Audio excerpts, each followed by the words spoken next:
बरोबर मनात वस्तूच होता ना मनात आलता मनात का दुसरा होता मनात आलता ना परवा.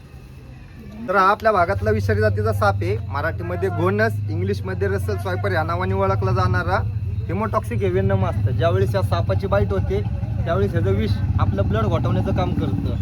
ह्याची ओळख खूप सोपी आहे.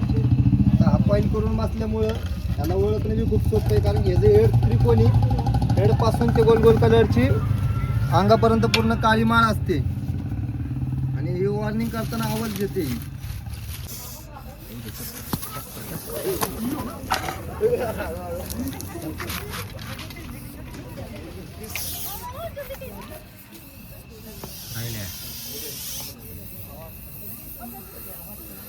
ये और भी बड़ा हो गया 8 हो गया